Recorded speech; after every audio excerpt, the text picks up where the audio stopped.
ce soir encore entrer dans la sainte présence de notre Dieu. Nous espérons que vous avez passé une très bonne journée dans la présence de notre Seigneur.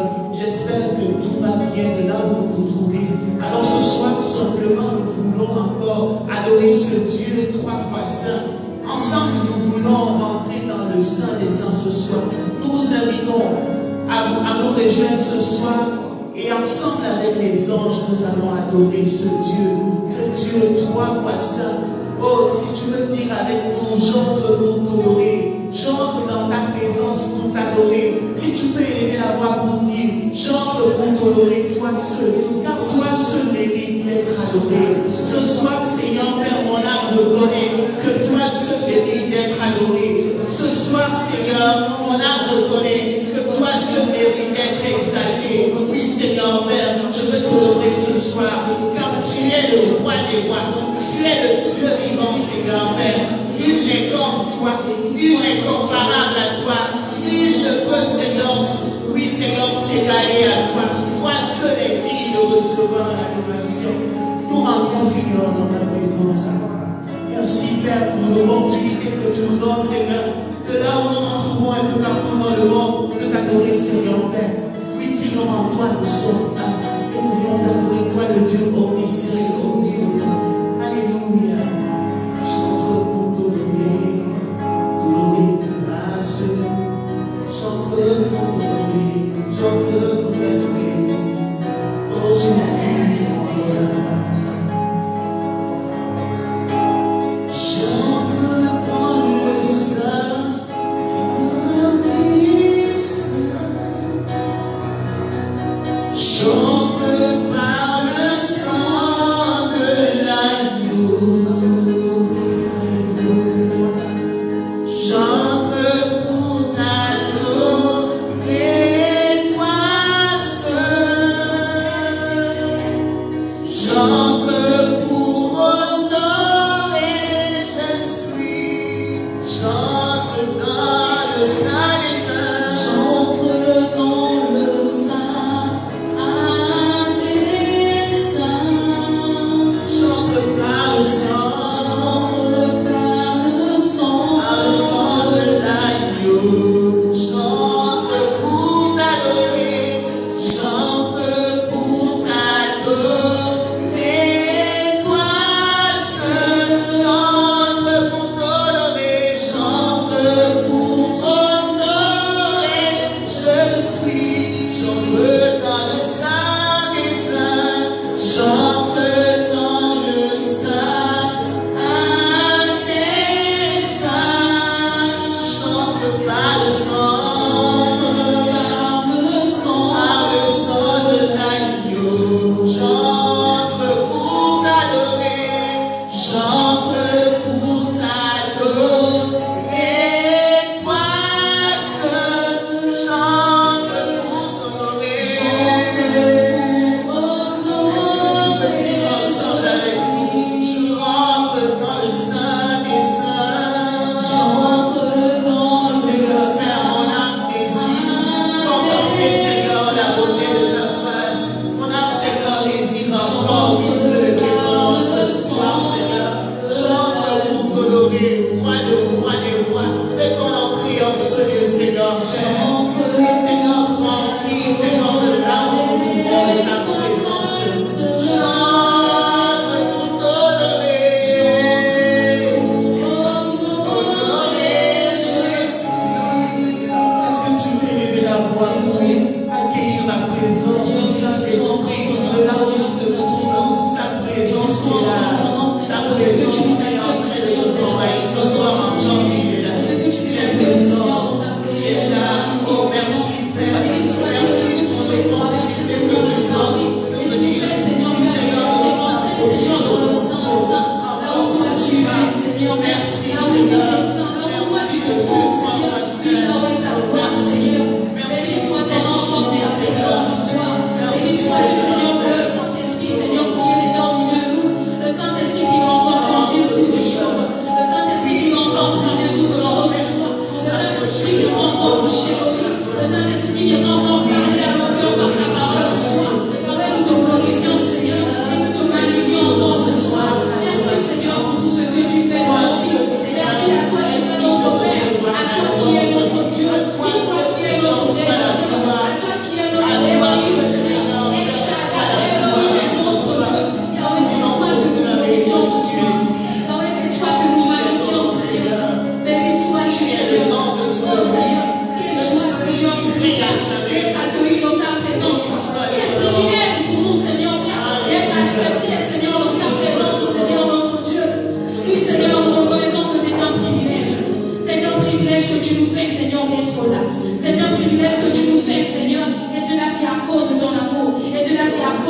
Shalom, shalom, chers frères et sœurs dans le Seigneur. Je vous salue dans le beau et précieux de notre Seigneur Sauveur Jésus-Christ.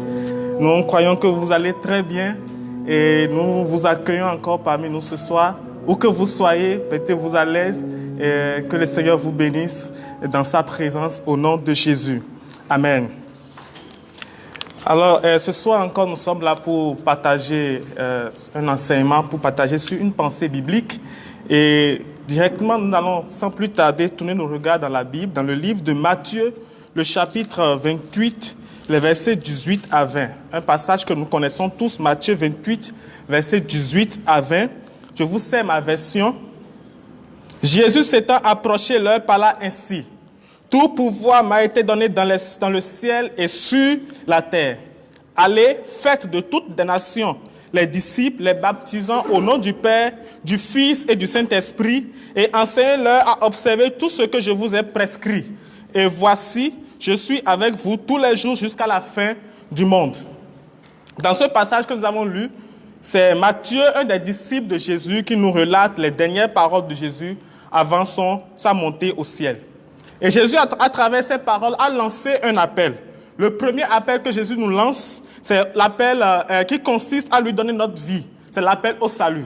Et le deuxième appel qu'il lance, c'est l'appel à tous ceux qui ont déjà accepté Christ comme leur sauveur et Seigneur personnel. Et il les appelle pour œuvrer pour lui. Donc nous avons ce premier appel qui est l'appel au salut. Et ce deuxième appel qui est l'appel pour œuvrer pour Dieu. Et tout chrétien ayant donné sa vie à Christ a obligation de répondre à cet appel qu'est œuvrer pour Dieu dans le seul et unique but de faire de toutes les nations des disciples. Bon, aujourd'hui, nous voyons beaucoup de personnes qui répondent à l'appel d'œuvrer pour Dieu sans répondre à l'appel au salut. Bon, ça c'est un désordre organisé. Et normalement, nous sommes d'accord pour quelqu'un qui donne sa vie à Christ d'abord et après répond à l'appel d'œuvrer pour Dieu. Parce qu'il faut connaître Dieu. Il faut avoir Christ comme son sauveur, Seigneur personnel avant de travailler, avant d'œuvrer pour lui. Et oui, toute œuvre que tu accomplis pour Dieu doit avoir un seul but, faire des nations des disciples. Et nous sommes dans cette période où il nous faut œuvrer efficacement pour Dieu, car bientôt, il va revenir pour récompenser chacun selon ses œuvres. Et nous voyons bien les signes du retour de Jésus qui s'annoncent déjà. Et nous savons qu'il va revenir pour récompenser chacun selon ses œuvres. Mais la question que nous nous posons, est-ce que le Seigneur récompensera toutes nos œuvres? Est-ce que tout ce que tu fais pour Dieu, toute ton œuvre que tu accomplis pour Dieu sera récompensé par Dieu?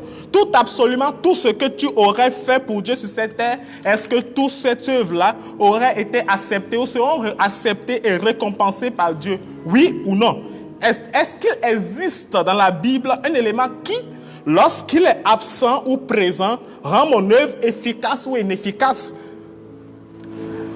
Tu ne peux pas te contenter d'œuvrer pour Dieu, prêcher, chanter, évangéliser, prophétiser, visiter les malades, visiter les personnes en situation difficile, alors qu'il y a une chose, un élément, lorsqu'il n'est pas complètement accompli dans ta vie, il ennuie systématiquement tout ce que tu peux faire d'autre, tout ce que tu peux faire pour Dieu.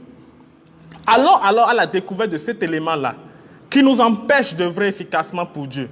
Sa présence ou son absence détermine si ton œuvre est efficace ou pas. Et nous allons voir cela dans 1 Corinthiens, le chapitre 13, le verset 1 à 3. 1 Corinthiens, chapitre 13, verset 1 à 3. Je vous sais ma version. La Bible nous dit ceci. Quand je parlerai des langues des hommes et des anges, si je n'ai pas l'amour, je suis un airain qui résonne, une cymbale qui retentit. Et quand j'aurai le don de prophétie, la science de tous les mystères et toute la connaissance, quand j'aurai même toute la foi jusqu'à transporter des montagnes, si je n'ai pas l'amour, je ne suis rien. Et quand je distribuerai tous mes biens pour la nourriture des pauvres, quand je livrerai même mon corps pour être brûlé, si je n'ai pas l'amour, cela ne sert à rien. Dans ce passage, nous comprenons que l'apôtre Paul décrit un certain nombre d'œuvres. Il y a la personne qui prophétise, il y a celui qui a la science de tous les mystères, il y a celui qui a la foi jusqu'à transporter des montagnes, il y a celui même qui a donné, ça a distribué ses biens pour la nourriture des pauvres. Waouh, il a vraiment œuvré pour Dieu. Il y a celui même qui s'est donné lui-même, qui s'est livré lui-même à être brûlé au feu, à donner son corps à être brûlé au feu. Mais l'apôtre Paul nous signale quelque chose. Si cette personne œuvre pour Dieu et que cette personne fait ces choses sans l'amour, elle n'est rien, absolument rien. Et donc nous comprenons par ce verset, quoi que nous fassions pour Dieu comme œuvre, quoi que nous fassions pour Dieu comme œuvre, si nous le faisons sans l'amour, c'est zéro, c'est nul. Et c'est donc cet élément, son absence ou sa présence détermine si ton œuvre est efficace ou inefficace. Détermine si ton œuvre sera acceptée et récompensée par Dieu. En réalité, l'amour doit donc être à la base de toute œuvre. L'amour doit être donc le tout premier élément à rechercher. Bon, pas vrai? Sinon, toute œuvre qui viendra sera annulée. Est-ce que l'amour en lui-même ne doit pas être considéré comme une œuvre que nous accomplissons pour Dieu? Est-ce que celui qui aime Dieu, simplement, on ne doit pas dire que cette personne déjà œuvre pour Dieu? Nous aurons une réponse à toutes ces questions. Et c'est pour cela que ce soir, je vous propose comme thème comprendre l'œuvre de base, l'amour. Quand tu veux œuvrer pour Dieu, quand tu veux faire des merveilles pour Dieu, quelle est la base, l'œuvre par laquelle il faut commencer? Nous allons essayer de comprendre l'œuvre de base qu'est l'amour. Et par cet enseignement, nous poursuivons 5 objectifs. Premièrement, il faut que nous soyons capables de définir qu'est-ce qu'une œuvre. Il faut que nous comprenions, est-ce que l'amour doit être considéré comme l'œuvre de base, le premier? Et aussi, lorsque nous parlons d'amour, de quel amour s'agit-il? Comment nous pouvons grimper alors du premier escalier qu'est l'amour à d'autres qui sont la manifestation de la puissance de Dieu? Vu que nous allons définir, nous allons voir que l'amour est la base, est l'œuvre de base. Comment nous pouvons grimper de cette base-là pour aller aux autres niveaux qui sont la manifestation de la puissance de Dieu afin d'œuvrer efficacement pour Dieu. Et pour finir, nous allons prendre une décision pour notre vie. Premièrement, qu'est-ce qu'une œuvre? Il faut qu'on comprenne ce qu'est une œuvre. Et l'œuvre vient d'un mot hébreu, melaka, qui signifie ouvrage, travail, s'occuper, intendant.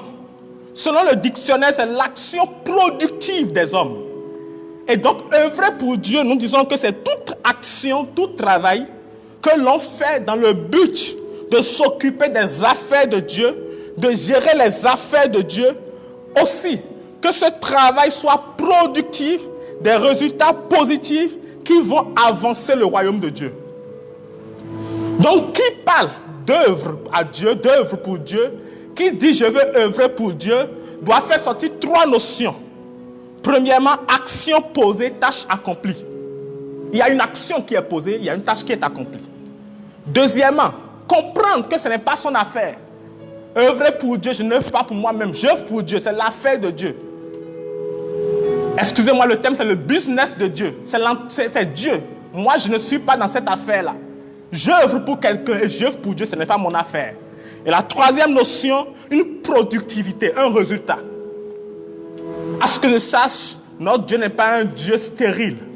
Notre Dieu est un Dieu de productivité. Et quand tu œuvres pour Dieu, tu dois être productif. Tu dois avoir des résultats positifs. Nous allons voir à présent en 2, l'amour étant une œuvre. Et nous lisons dans le livre de Jean, le chapitre 15, le verset 16 à 17. Jean, le chapitre 15, le verset 16 à 17. La Bible nous dit ceci. Ce n'est pas vous qui m'avez choisi, mais moi. Je vous ai choisi et je vous ai établi afin que vous alliez et que vous portiez du fruit et que votre fruit demeure, afin que ce que vous demanderez au Père en mon nom, il vous le donne. Le verset 17 nous dit, ce que je vous commande, c'est de vous aimer les uns les autres. Ce que je vous commande, c'est de vous aimer les uns les autres. Ici, Jean nous retrace les paroles de Jésus à ses disciples. Et la Bible, Jésus nous dit, ce n'est pas vous qui m'avez choisi. Ce n'est pas vous qui avez choisi de me suivre. Ce n'est pas vous qui avez choisi d'œuvrer pour moi. Ce n'est pas ma grâce que je vous ai récupérée. C'est parce que je vous ai fait grâce. La Bible dit, nul ne peut aller au Père si le Père ne l'attire. Ce n'est pas la grâce de Dieu qu'il vous a appelé, qu'il t'a appelé, qu'il m'a appelé. Tu ne t'es pas choisi toi-même. Et il dit, je vous ai établi. Je vous ai choisi, établi, pour que vous alliez et que vous portiez du fruit. Maintenant, le verset 17 nous montre le fruit que nous devons porter. Et le verset 17 nous dit, ce que je vous commande, c'est de vous aimer les uns les autres. Le premier élément, la première chose que Dieu nous demande de faire, quand il nous a appelés, le premier fruit qu'il nous demande de porter, ce n'est pas d'aller renverser les démoniaques, non. Ce n'est pas d'aller prier pour les gens tombent en désordre. Ce n'est pas de rester loin, de souffler sur les gens, et puis ils tombent, et puis on dit il y a des miracles, non. Le premier élément, la première chose, le premier fruit que Dieu nous demande d'avoir, qui nous commande un commandement, c'est de nous aimer les uns les autres. Et quand nous voyons ce passage, nous pouvons ressortir les trois notions d'œuvrer pour Dieu. Les trois notions que nous avons citées un peu plus haut. Je vous ai choisi. Je vous ai établi. Pour dire, ce n'est pas vous-même, ce ne sont pas vos affaires. Ce sont mes affaires. C'est moi qui ai décidé de faire mon business. Et je vous ai appelé à mon business. Vous ne vous êtes pas choisi vous-même. C'est moi qui vous ai choisi. Et ce que je vous commande, et là la tâche vient. La tâche à accomplir. La tâche à accomplir. Et ça, c'est la deuxième notion. Et la troisième, portez des fruits. Aimez-vous les uns les autres. Portez des fruits. Porter des fruits, c'est le résultat. Il faut qu'il y ait le fruit. Et donc nous voyons ces trois notions. Pour comprendre que l'amour même est une œuvre que nous accomplissons pour Dieu. Parce que dans ce commandement, nous sortons les trois notions d'œuvrer pour Dieu. Nous prenons un exemple. Jésus lui-même donne l'exemple. Dans Jean le chapitre 3, le verset 16, un verset que nous connaissons tous. La Bible dit, car Dieu a tant aimé le monde qu'il a donné son Fils unique, afin que quiconque croit en lui ne périsse point, mais qu'il ait la vie éternelle. Dieu n'a pas d'abord donné son Fils avant d'aimer le monde. La première chose que Dieu a fait, c'est d'aimer le monde. Dieu a tant aimé le monde qu'il a donné. C'est son amour qui a déclenché une action. Ce n'est pas l'action qui a déclenché l'amour. Non, le contraire n'est pas possible. La première chose, la première œuvre que Dieu a accomplie pour l'humanité, c'est d'aimer l'humanité. Alors que tu étais errant, allant de mal en mal, faisant le mal, alors que tu étais errant dans le monde, suivant tes propres voies, blessant Dieu continuellement, vivant dans le péché, ce qu'il a fait d'abord, c'est de t'aimer. Et après cet amour, pas à cause de cet amour qu'il avait pour toi, il a donné son Fils. Aujourd'hui, nous voulons renverser la tendance. Nous voulons d'abord faire pour aimer. Nous voulons faire sans aimer. Dieu n'a pas donné cet exemple-là. Il a aimé et il a donné. Et nous voyons encore cet exemple dans Jean le chapitre 21, le verset 15 à 16. Nous lisons cela, Jean 21, le verset 15 à 16. Après qu'il eut mangé, Jésus dit à Simon-Pierre, « Simon, fils de Jonas, m'aimes-tu plus que ne m'aiment ceux-ci » Il lui répondit, « Oui, Seigneur, tu sais que je t'aime. » Jésus lui dit, « Paie mes brebis, paie mes agneaux. » Il lui dit une seconde fois, « Simon, fils de Jonas, m'aimes-tu » Pierre lui répondit, « Oui, Seigneur, tu sais que je t'aime. » Jésus lui dit, « Paie mes brebis. » Une troisième fois même, le verset 17, il lui dit pour la troisième fois, « Simon, fils de Jonas, m'aimes-tu » Pierre fut attristé de ce qu'il lui avait dit pour la troisième fois, « M'aimes-tu » Et il répondit, « Seigneur, tu sais toutes choses, tu sais que je t'aime. » Jésus lui dit, « Paie mes brebis. » Pour que Jésus demande à Pierre de le servir, d'œuvrer pour lui 3 fois, il faille qu'il lui demande 3 fois si tu m'aimes. Jésus a demandé à Pierre 3 fois de suite. Il voulait lui demander un service.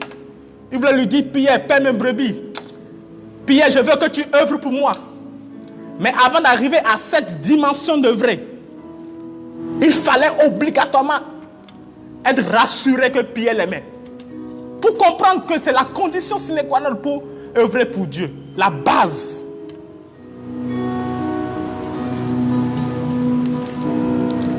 Les hommes peuvent t'applaudir parce que tu as donné ta vie, la nourriture pour les pauvres, tu as donné ta vie, comme 1 Corinthiens 13 le dit, tu as donné même ta vie comme corps pour être brûlé. Ils t'applaudiront, ils vont glorifier Dieu. Oh, le Seigneur l'utilise, alléluia. Il a un testament puissant dans les mains de Dieu. Et Dieu, lui, te regarde sur son trône. Et il te voit comment? Comme une cymbale qui retentit. C'est malheureux. Pour Dieu, tu ne fais que du bruit. Pour Dieu, tu ne fais que du bruit. Dieu ne regarde pas premièrement tes œuvres, non. Il regarde d'abord ton cœur. C'est l'homme qui regarde à l'apparence. Dieu regarde au cœur. Ne vous détrompez pas, on ne se moque pas de Dieu. Dieu ne regardera pas tes œuvres pour te récompenser. Il regardera plutôt tes œuvres faites par amour profond pour te récompenser. Nous allons un peu voir pourquoi l'offrande de Caïn n'a pas été acceptée par Dieu. Nous allons un peu voir cela. Dans 1 Jean, le chapitre 3, le verset 10 à 12. 1 Jean, le chapitre 3, le verset 10 à 12. La Bible nous dit ceci. C'est par là que se font reconnaître les enfants de Dieu et les enfants du diable. Quiconque ne pratique pas la justice n'est pas de Dieu. Non plus que celui qui n'aime pas son frère. Arrêtons là d'abord et comprenons.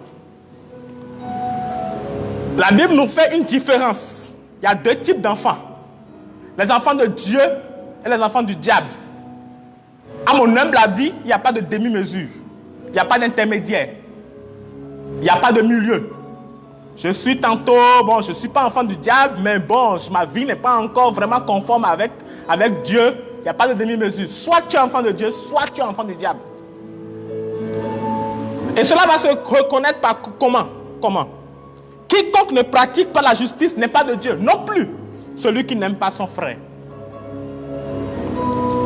Car, le verset 11, ce qui vous a été annoncé et ce que vous avez entendu dès le commencement, c'est que nous devons nous aimer les uns les autres. Dès le commencement. La base. Dès le commencement. Le verset 12. Et c'est une conjonction de coordination qui relie le verset 11 au verset 12. Et ne pas ressembler à Caïn qui était du malin. Le malin, c'est le diable. Autrement dit, je vais continuer après le verset, à lire le verset. Autrement dit, Caïn était du diable. Ça voudra dire que Caïn ne pratiquait pas la justice et n'aimait pas son frère. Et le verset continue et dit, et qui tua son frère? Et pourquoi il le tua? Parce que ses œuvres étaient mauvaises. Et que celles de son frère étaient justes. Qu'est-ce qui a rendu les œuvres de Caïn mauvaises? Il n'aimait pas son frère. Vous voyez pourquoi Dieu n'a pas accepté l'offrande de Caïn? La Bible explique la Bible. L'obéissance d'abord et le sacrifice après. À quoi sert-il de vrai pour Dieu qu'on crie ton nom sur tous les toits? Oh oui, il est puissamment sanctionné par Dieu.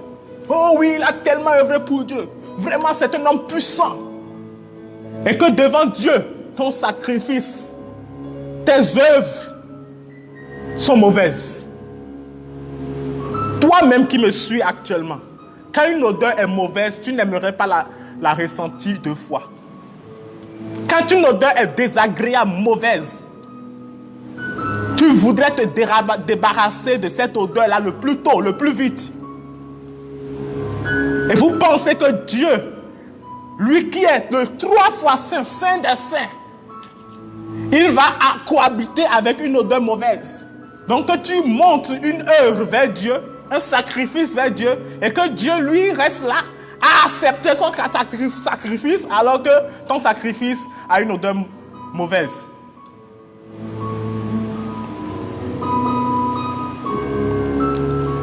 Nous allons voir à présent de quel amour s'agit-il. Premièrement, il s'agit de l'amour comme un don de soi.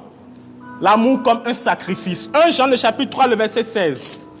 1 Jean le chapitre 3, le verset 16 nous dit ceci. Nous avons connu l'amour en ce qu'il a donné sa vie pour nous. Nous aussi, nous devons donner notre vie pour les frères. L'amour ne donne pas ce qu'on a. L'amour donne ce qu'on est. Christ s'est donné lui-même, en personne. Le véritable amour va dire, ce n'est plus moi qui vis, c'est Christ qui vit en moi. Donner sa vie pour les frères. Pas donner une partie. Non, moi j'aime ci, mais moi je n'aime pas comme mes frères. Non, moi je ne supporte pas. Moi, non, moi je... Ok. Tu as donné une partie. Tu n'as pas tout donné.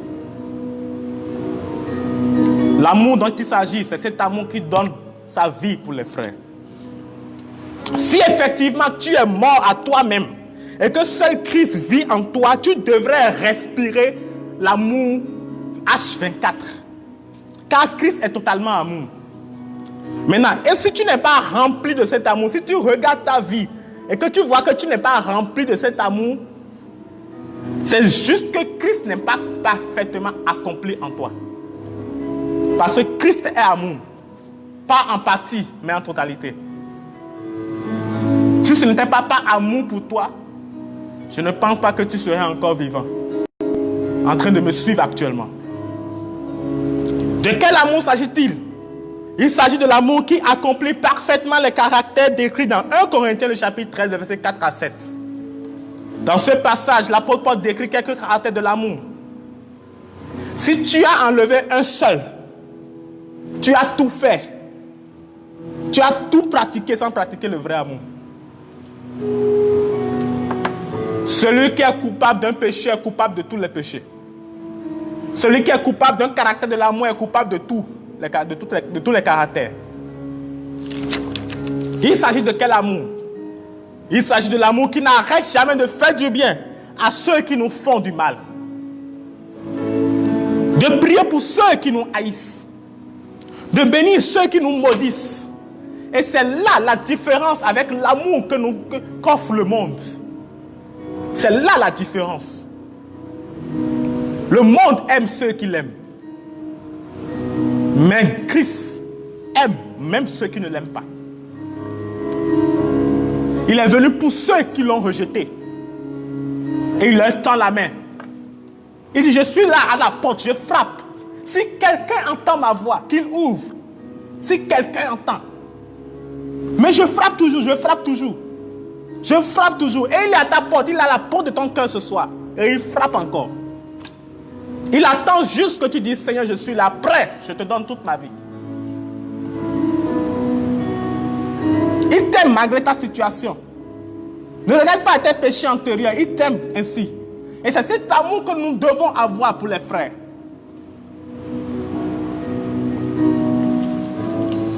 Nous allons voir à présent de l'amour à la plénitude des dons spirituels. Quittant la base, l'œuvre de base qu'est l'amour, pour prendre l'escalier et aller jusqu'au niveau des dons spirituels, pour œuvrer efficacement pour Dieu. Nous lisons dans 1 Corinthiens, le chapitre 12, le verset 31. 1 Corinthiens, chapitre 12, verset 31. C'est l'apôtre Paul qui enseigne sur les dons. Et le verset 31 dit, 1 Corinthiens 12, 31 dit, aspirez aux dons les meilleurs. Aspirez aux dons les meilleurs. Et je vais vous montrer une voie par excellence. Et quand il dit ça au verset 31, il commence le chapitre 13 en parlant de l'amour. Et tout le chapitre 13 est consacré pour l'amour. Et le chapitre 14, maintenant verset 1er, il reprend, dit, recherchez l'amour. C'est-à-dire, il fait le résumé du chapitre 13. Et continue pour dire, aspirez aux dons spirituels. Verset 1er, chapitre 14. L'apôtre Paul nous montre un moyen efficace. Il dit, je vais vous montrer une voie par excellence. La voie par excellence pour arriver aux dons spirituels, c'est l'amour. C'est l'amour. Et le verset 1er du chapitre 14 dit recherchez l'amour. L'amour, vous ne pouvez pas l'avoir du jour au lendemain, non. Ce n'est pas parce que peut-être, vous avez écouté cette prédication, ça vous a touché, ok, demain je dois appliquer. Non, il faut prier, il faut rechercher chaque jour, il faut travailler, il faut s'appliquer à cela. Mais quand tu parviens à un niveau élevé, tu vas voir que les dons vont se manifester. les dons vont se manifester. Un moyen efficace. Nous pensons aujourd'hui que le moyen efficace pour arriver aux dons spirituels, c'est qu'il faut que j'aille m'enfermer 5 jours dans le jeûne et la prière. Je vais prier 5 jours. Et là, oui, je suis sûr que j'aurai les dons spirituels. Le Seigneur va me remplir puissamment et je serai vraiment utilisé par Dieu. D'accord, c'est bien. Mais l'apôtre Paul nous dit le moyen par excellence. Excellence, c'est l'amour. Et c'est pour cela aujourd'hui, vous allez remarquer, tu vas remarquer que dans nos églises aujourd'hui, il y a moins de manifestations des dons spirituels. Pourquoi? Parce que nous sommes dans les derniers temps. Et la Bible dit dans les derniers temps, l'amour du plus grand homme se refroidira. Et comme l'amour du plus grand homme s'est refroidi, les dons disparaissent. Une église dans laquelle il y a l'amour, les dons sont manifestés. Et le peuple est béni.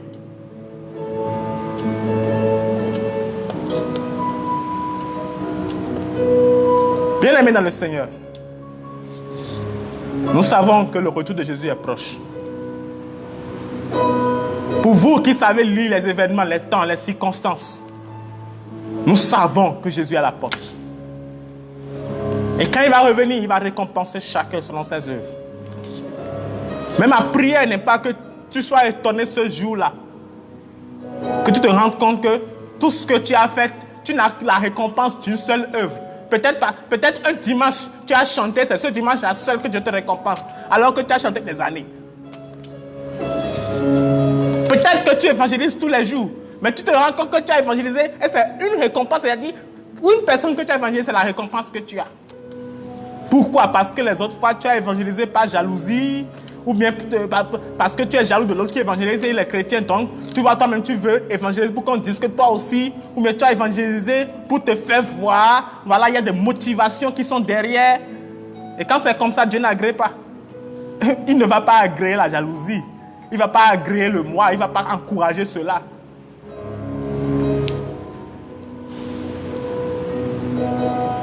Je vais finir. Et j'aimerais nous inviter, vous et moi, toi et moi, à vivre dans ce profond amour-là, à rechercher cet amour-là qui te permet d'œuvrer efficacement pour Dieu. Sors, choisis une personne et quel que soit son comportement, montre-lui un profond amour et tu verras s'il n'y aura pas une transformation. Tu verras si la vie de cette personne ne sera pas transformée. Tu n'as pas prophétisé, tu n'as pas fait une évangélisation particulière. Non, tu n'as pas voilà, prié, pas de tracasserie. Tu as juste montré un amour profond, vrai, sincère. Un beau jour, cette personne va se demander, mais comment tu fais ça? Parce que la personne en ce temps n'arrive pas à pardonner quelqu'un qui l'offense. Mais toi, tu pardonnes quand on t'offense. On ne te demande même pas pardon. La personne n'arrive pas à être doux. Mais toi, tu es doux. La personne n'arrive pas à rester tranquille sans critiquer. Mais toi, tu ne critiques pas. La personne n'arrive pas à faire le bien. Mais toi, tu es là et tu recherches le bien. Un jour, elle finira par te demander, mais comment tu fais? L'amour transforme. Il est une prédication, un enseignement qui n'utilise pas forcément les mots, mais qui a un impact très puissant.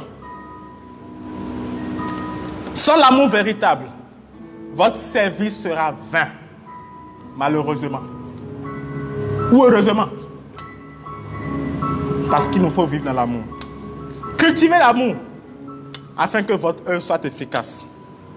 Puisse le Saint-Esprit, par sa puissance et sa force, remplis nos cœurs d'amour, car l'amour de Dieu est répandu dans nos cœurs par le Saint-Esprit, afin que nous œuvrons efficacement pour lui jusqu'à son retour. Que le Seigneur vous bénisse. Nous prions. Seigneur éternel, je te remercie pour ce temps d'enseignement. Merci parce que tu as parlé à nos cœurs. Merci parce que tu nous interpelles encore sur la façon d'œuvrer pour toi. Je prie, Seigneur, que tu nous accordes la grâce de vivre ce profond amour, afin, Seigneur grand Dieu, d'œuvrer pour toi efficacement. Je prie pour cette personne qui nous a suivis. Je prie que par ton esprit, tu répandes ton amour dans son cœur au nom de Jésus-Christ de Nazareth. Père, je te remercie pour tout ce que tu fais. Reçois toute la gloire au nom de Jésus. Que Dieu vous bénisse. Amen.